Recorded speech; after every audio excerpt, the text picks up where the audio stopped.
शिवसेना म्हणजे ठाकरे हे समीकरण होते। शिवसेना प्रमुख बाळासाहेब ठाकरे हयात असताना राज ठाकरे शिवसेनेच्या मुख्य प्रवाहातील कारभाराची सूत्रे सांभाळत असतात। शिवसेनेत उद्धव ठाकरे यांचा एकछत्री अंमल सुरू झाला आणि राज यांनी पक्षातून बाहेर पडणं पसंत केलं। शिवसेनेत उद्धव ठाकरे आणि त्यांचे कुटुंबीय यांची सत्ता सुरू झाली। आज उद्धव ठाकरे यांच्याकडे असलेल्या गटात ठाकरे परिवारातील अन्य कोणीही फारसं दिसून येत नाही।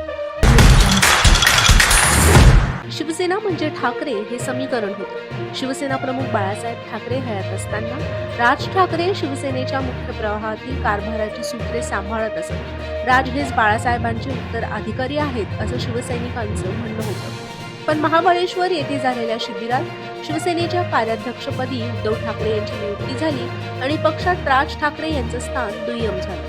राज ठाकरे यांना कोणतेही अधिकार देण्यात आले नाही। त्यामुळे आधी नारायण राणे शिवसेनेपासून दूर झाले आणि त्यानंतर अवघ्या काही महिन्यातच राज यांनीही वेगळा रस्ता धरला। शिवसेनेत उद्धव ठाकरे यांचा एकछत्री अंमल सुरू झाला आणि राज यांनी पक्षातून बाहेर पडणं पसंत केलं। 2006 साली राज यांनी स्वतःच्या महाराष्ट्र नवनिर्माण सेना या पक्षाची स्थापना केली आणि ठाकरे म्हणजे शिवसेना हे समीकरण बदललं आणि ठाकरे म्हणजे महाराष्ट्र नवनिर्माण सेना सुद्धा असं नवीन समीकरण रूढ झालं। अत्यंत अल्पावधीतच राज यांनी महाराष्ट्राच्या राजकारणामध्ये स्वतःचं असं वेगळं स्थान निर्माण केलं। आजही राजकीय यश फारसं मिळालं नसलं तरी कला, साहित्य, संस्कृती, क्रीडा अशा विविध क्षेत्रात बाळासाहेब ठाकरे यांचा वारसा राज ठाकरे यांच्याकडेच गेल्याचं दिसून येतं। शिवसेनेत उद्धव ठाकरे आणि त्यांचे कुटुंबीय यांची सत्ता सुरू झाली। आज उद्धव ठाकरे यांच्याकडे असलेल्या गटात ठाकरे परिवारातील अन्य कोणीही फारसं दिसून येत नाही। उद्धव यांचे ज्येष्ठ बंधू बिंदा ठाकरे यांचे पुत्र निहाळ ठाकरे हे एकदा एकनाथ शिंदे यांच्या व्यासपीठावर दिसून आले।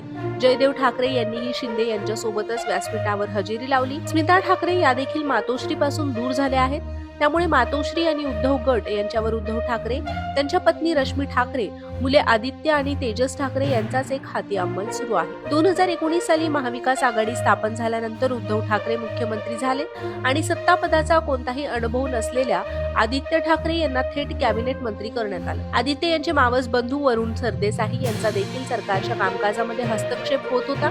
त्यामुळे अनेक मंत्री नाराज झाले होते। आतापर्यंत फक्त शिवसेनेत असलेला ठाकरे कुटुंबाचा हस्तक्षेप थेट सरकारमध्ये होऊ लागल्यामुळे अखेरीस एकनाथ शिंदे आणि त्यांचे 40 आमदार यांनी उद्धव ठाकरे यांचं नेतृत्व झुगारून दिलं। 8 मंत्रीही एकनाथ शिंदे यांच्यासोबत बाहेर पडले। आदित्य आणि वरुण सरदेसाई यांचा सर्वत्र हस्तक्षेप होत होता आणि ज्येष्ठतेचा कोणताही सन्मान राखला जात नव्हता असा सूट त्यावेळी शिवसेनेच्या आमदारांकडून व्यक्त केला जात होता। शिवसेनेत एवढे मोठे नाट्य घडूनही उद्धव ठाकरे कुटुंबियांनी अजूनही आपली जुनी शैलीच कायम ठेवली आहे।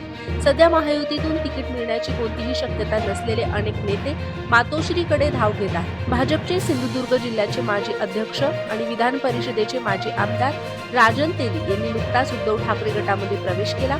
विधान परिषदेतील विरोधी पक्षनेते अंबादास दानवे यावेळी उपस्थित होते। पण प्रत्यक्ष प्रवेशाच्या वेळी उद्धव ठाकरे, आदित्य ठाकरे, शिवसेना सचिव विनायक राऊत आणि राजन तेली हे आसनावर विराजमान झाले होते आणि विधान परिषदेची विरोधी पक्षनेते असलेले अंबादास दानवे यांना एका कोपऱ्यात उभं करण्यात आलं होतं। उद्धव ठाकरे कुटुंबियांना संसदीय पदांचा शिष्टाचार कधीही कळलेला नाही, म्हणूनच ज्येष्ठ नेत्यांचा असा अपमान जाहीरपणे केला जात असल्याची टीका एकनाथ शिंदे यांच्या नेतृत्वाखालील कार्यकर्ते करीत आहेत।